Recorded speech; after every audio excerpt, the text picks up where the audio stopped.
नमस्कार, मैं भंते कल्याण, युवा जिला अध्यक्ष जन अधिकार पार्टी जनपद चंदौली उत्तर प्रदेश। अपनी बात शुरू करने से पहले शोषितों एवं वंचितों की आवाज़ उठाने वाले जन अधिकार पार्टी के राष्ट्रीय अध्यक्ष माननीय बाबू सिंह कुशवाहा जी के स्वस्थ एवं दीर्घायु होने की कामना करता हूं।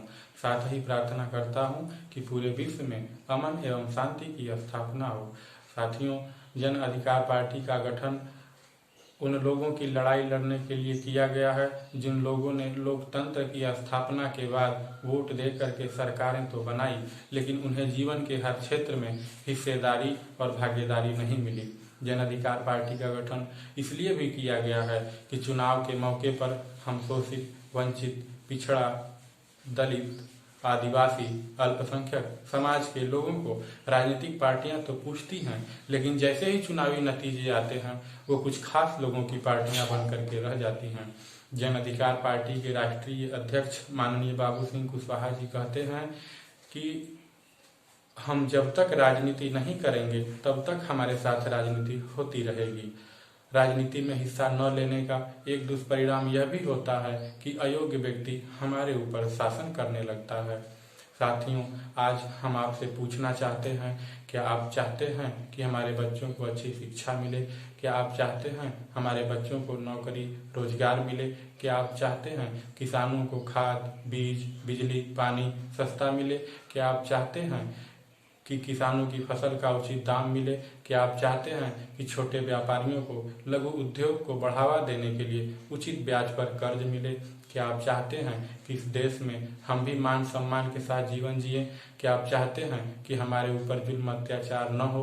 क्या आप चाहते हैं कि हमारे जमीनों के ऊपर कोई कब्जा न करे? क्या आप चाहते हैं कि हमारी भी बहन बेटियां सुरक्षित रहें? क्या आप चाहते हैं कि हमारे आसपास भी अच्छी सड़कें हों, हमारे आसपास भी अच्छे विद्यालय हों, हमारे आसपास भी अच्छे अस्पताल हों?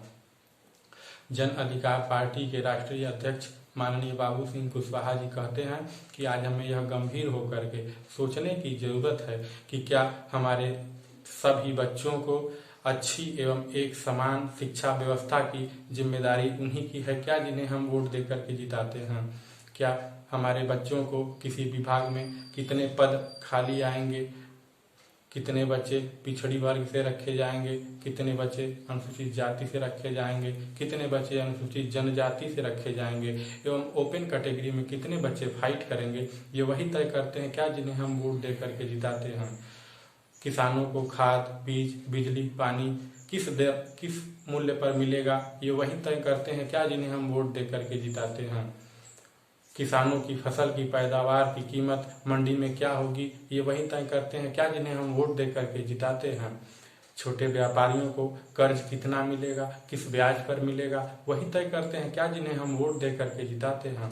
हमारे ऊपर यदि जुल्म अत्याचार होता है, हमें मान सम्मान के साथ कोई खिलवाड़ करता है तो उचित कार्रवाई तभी होती है क्या जब वे चाहते हैं जिन्हें हम वोट दे करके जिताते हैं। यदि हमारी जमीनों के ऊपर कोई कब्जा करता है तो उचित कार्रवाई तभी होती है क्या जब वो चाहते हैं जिन्हें हम वोट दे करके जिताते हैं।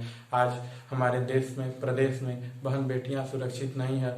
बहन बेटियों की सुरक्षा की विशेष जिम्मेदारी उन्हीं की है क्या जिन्हें हम वोट दे करके जिताते हैं।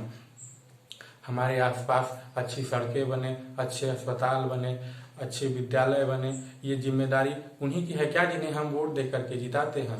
जन अधिकार पार्टी के राष्ट्रीय अध्यक्ष माननीय बाबू सिंह कुशवाहा जी कहते हैं कि इन सभी विषयों को ध्यान में रखते हुए एक बात हमें और समझने की जरूरत है कि कोई भी सरकार जिसे हम वोट दे करके बनाते हैं वो हमें ये सुख सुविधाएं, ये व्यवस्थाएं अपने घर से नहीं देती है। हम जो कुछ भी खरीदते हैं, सुई से लेकर के जहाज तक, नमक से लेकर उन सभी उपभोग की वस्तुएं जिन्हें हम अपने दैनिक जीवन में प्रयोग करते हैं, उन सब पर हम टैक्स देते हैं और उसी टैक्स के पैसे से सरकार हमें सुरक्षा व्यवस्था एवं सुख सुविधाएं प्रदान करती है।